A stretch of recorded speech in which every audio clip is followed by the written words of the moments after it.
la team rap. Alors, j'espère que vous allez très bien. Je suis super contente de vous retrouver. Alors, aujourd'hui, ça sera un petit peu particulier. On va pas faire de tuto. Ce qu'on va voir aujourd'hui, c'est très important pour continuer les tutos. Je vais vous donner quelques petites astuces. Alors, l'astuce dont je vais vous parler là, elle est trop marrante. Enfin, moi, à chaque fois, ça me fait vraiment taper de ses délires quand je le fais. En fait, une fois que vous avez fini votre attaché de foulard, c'est très important de voir si ce que vous avez fait va tenir. Je vous explique. Moi, au début, je faisais pas forcément ça. Donc, il y a des fois où je me baladais, je voyais qu'il y avait un petit bout de tissu qui sortait de mon attaché de foulard. Pour éviter cela, il faut utiliser l'astuce du secouage, l'astuce de la secousse.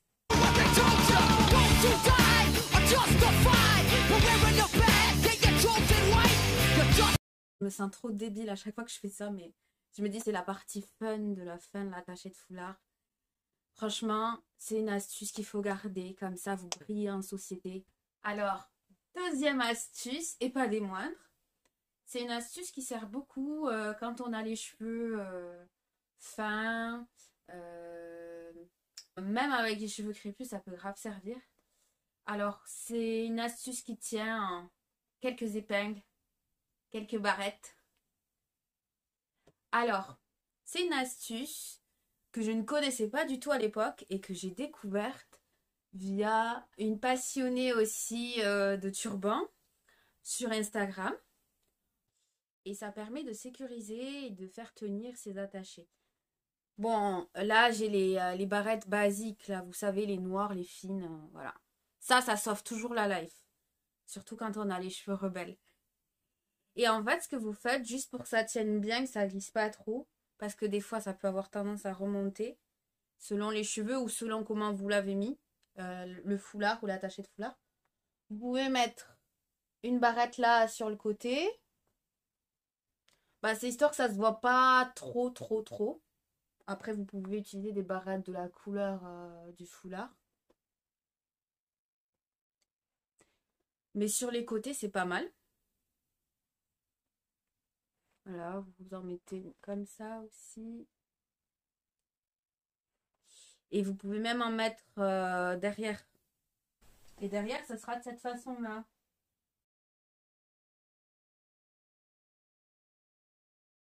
Bon, j'ai enlevé l'attaché de foulard précédent pour vous parler d'une autre astuce. Alors, regardez mon attaché de foulard précédent. Ça me fait toujours rire quand je vois qu'ils gardent la forme quand je les enlève. Des fois, j'ai juste à les enlever comme ça. Le grand jeu de Monsieur Petit Wrap, c'est de les prendre comme ça et de les mettre sur sa tête. Alors, l'idée de cette astuce, c'est vraiment de faire un premier attaché de foulard. Vous le faites comme vous voulez. Là, je l'ai fait assez haut, mais ça peut être vraiment pas haut, vraiment pas volumineux. Et c'est juste pour avoir une base en dessous. Ça permet de protéger les cheveux. Parce que des fois, selon les attachés qu'on fait avec certains nouages, il y a les petits cheveux qui s'attrapent dans les nœuds et ça fait mal. Donc, c'est pour éviter ça. Ça peut être bien aussi pour la tenue. Notamment, je parlais un peu de l'histoire des cheveux lisses, fins. Des fois, le fait de mettre une écharpe en dessous, ça peut éviter aussi de glisser. Si vous voulez essayer une autre astuce que les barrettes. Donc, voilà. Vous faites votre attaché de foulard. Bon, là, je vais en faire un basique.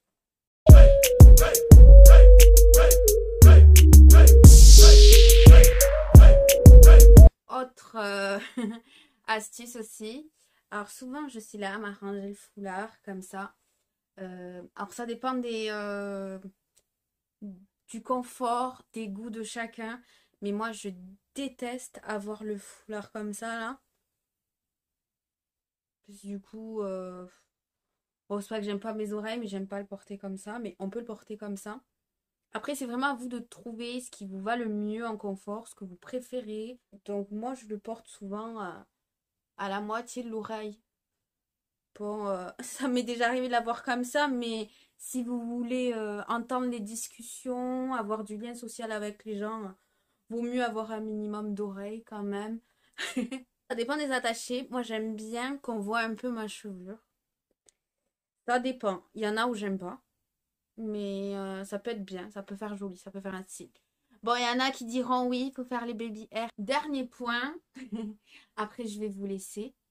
Je vais vous parler d'une peu, c'est tout un casse-tête.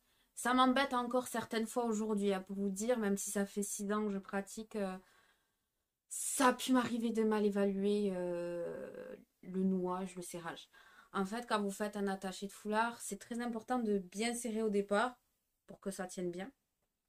Mais il faut trouver le serrage qui vous convient. Et ça, c'est vraiment en faisant les attachés de foulard que vous verrez quel serrage vous va. Parce que moi, je dois vous avouer qu'au début, moi, comme on m'a dit, il faut serrer, j'avais tendance à serrer, mais à fond. Du coup, au début, j'avais tout le temps mal à la tête. Enfin, mal à la tête serrée, quoi. Tellement j'y allais fort sur le nouage, le serrage.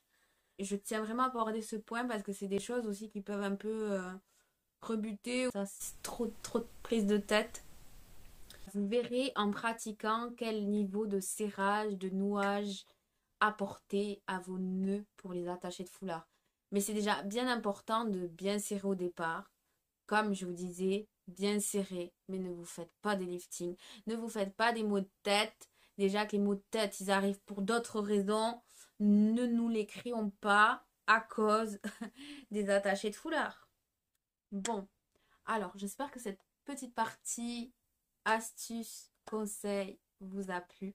Dites-moi si c'est des astuces que vous connaissez déjà, que vous utilisez. Si vous utilisez d'autres astuces, partagez-les moi sous cette vidéo, s'il vous plaît. Sur ce, n'oubliez pas de liker, partager, vous abonner si ce n'est pas encore fait. Je vous souhaite une super belle fin de journée ou une belle soirée. Ça dépend à quelle heure vous me regardez. Et voilà, on se dit à bientôt pour une prochaine vidéo. Prenez soin de vous.